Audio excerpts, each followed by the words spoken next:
Welcome to Bizarre Phenomena. If you want to continue in Hindi, please click the link above. In the mystical realm of Pyraethis, dragons ruled the skies with wings that could blot out the sun.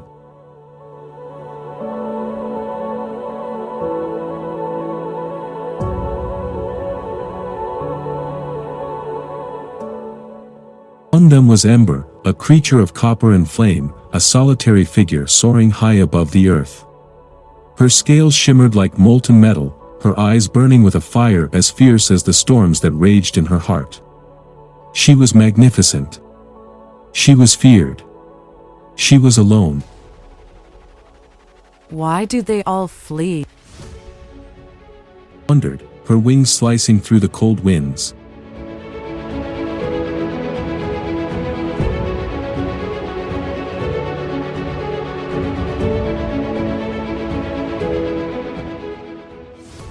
Though encased in fire, felt a deep chill. Craved something more, a connection, a bond, but every time a suitor approached, they saw the dragon, not the heart within. Fire was a prison as much as it was her strength. Far below, on foot, came Arin, a young wizard, his robes billowing in the magical breeze of Pyraethis. He had ventured into this land on a quest for knowledge, but, in truth, he was searching for something far more elusive.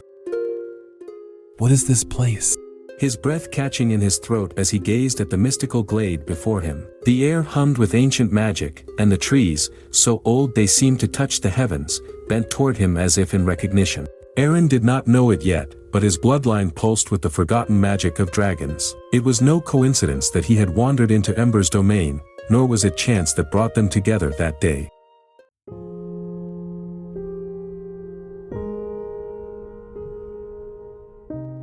When their eyes met for the first time, it was like two worlds colliding. Ember, circling above, spotted the lone figure below. Something about him, his presence, his very essence, drew her in like a moth to a flame. Who is this human? Her wings tilting, bringing her closer. She had seen many wizards before, all seeking power or conquest, but this one, there was something different. Arin, sensing her approach, did not flee. His heart pounded, but not from fear. It was something else, something he couldn't name. A dragon. His voice barely more than a whisper. His fingers trembled as he reached out, as if he could somehow touch her, even from so far below.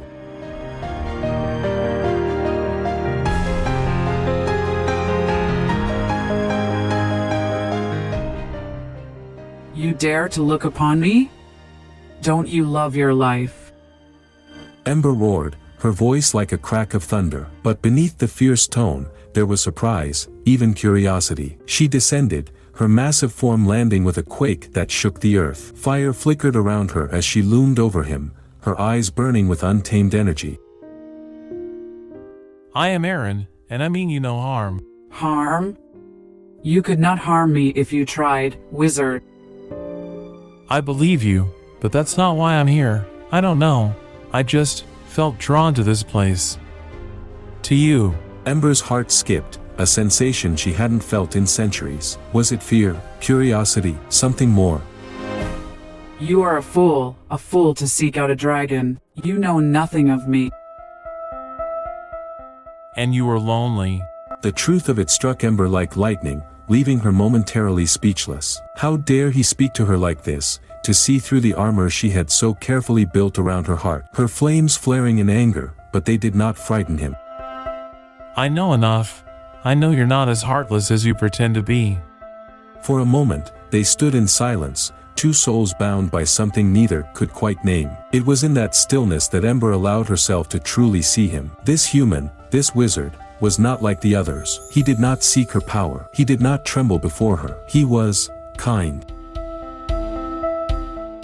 And as they spoke, day after day, something inside Ember began to thaw. She told him of her past, of the fire hearts, her ancestors, long gone, whose flames could both destroy and create. She revealed the burden of being the last of her kind, the weight of a destiny she hadn't chosen. Arin, in turn, spoke of his own fears, his doubts, his dreams. He was no great hero, he confessed, no legendary wizard, just a man trying to find his place in the world. They grew closer, their bond deepening with each passing moment, until finally, Ember realized the truth. She was no longer alone. Her heart, once locked away, had been opened, by a human, no less. But not all was peaceful in Pyraethis. Tharros, a dragon lord of terrible power, had been watching. He desired Ember, not for love, but for the prophecy that promised unimaginable strength to whoever claimed her as their own. When Ember rejected his advances, his fury was unleashed. Tharros, though a fearsome dragon lord in his own right, was not acting of his own will. His mind, his very soul, had been bound by the dark sorcery of Andrea, a powerful sorceress who sought dominion over Pyraethis. Her thirst for power knew no bounds, and through a forbidden ritual, she had merged her soul with Tharros, controlling his every move, his every thought.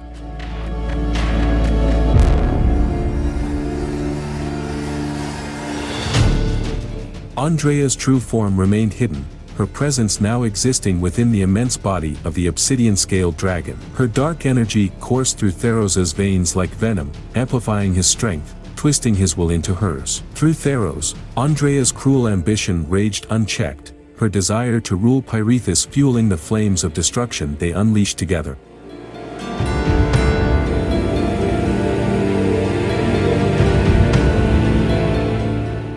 Ember knew that defeating Tharros would not be enough. She could sense the dark magic that pulsed through him, a sinister force far more dangerous than the dragon alone. It was Andrea, lurking within, manipulating the creature's fury. And for Ember, the battle was no longer just against a dragon, it was against the sorceress who sought to enslave her and all of Pyraethis. Pyraethis will burn! Tharros' voice echoing across the land, and burn it did. Tharros, consumed by his lust for power, unleashed a storm of fire and destruction that threatened to tear the realm apart.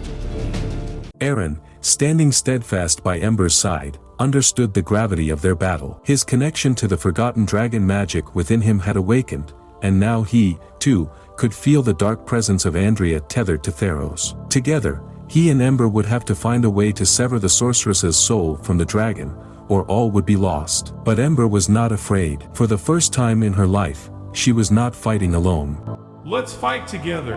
His hand reached out, and without hesitation, she took it. Her fire mixed with his magic, creating a force unlike anything the world had ever seen.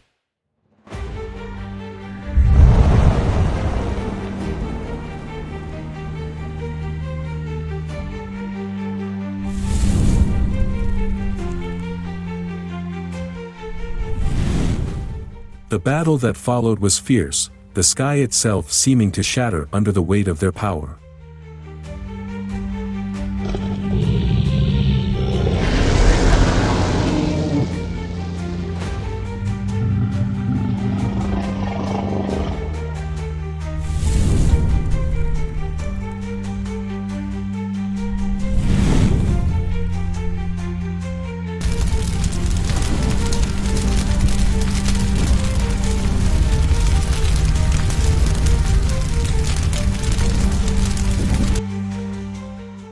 Tharros, in all his fury, could not stand against the unity of their bond.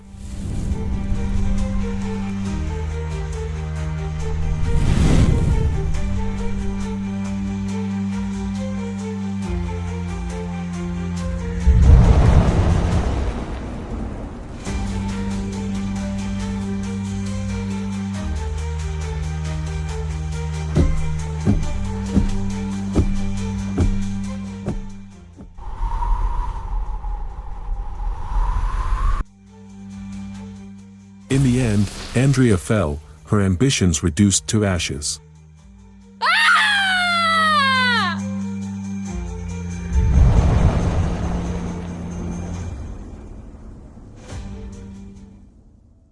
When the dust settled, Ember and Arin stood victorious. Their love, tested by fire, forged in battle, had triumphed. And as they soared together through the skies of Pyraethis, their hearts beat as one. For Ember, the world was no longer a place of solitude. She had found her heart's equal, her partner, her love. And in the end, that love was the most powerful magic of all. As peace returned to Pyraethis, Ember descended one quiet evening, gifting Arin a radiant dragon egg. Days turned to weeks, and finally, the egg hatched. A small dragon with coppery scales, much like Ember's, emerged, gazing up at Arin with trust. He named her Callidora, gift of beauty. As she grew, Arin nurtured her, teaching her the wisdom passed from Ember. Callidora soared the skies, bound by love, a family formed in the ashes of battle.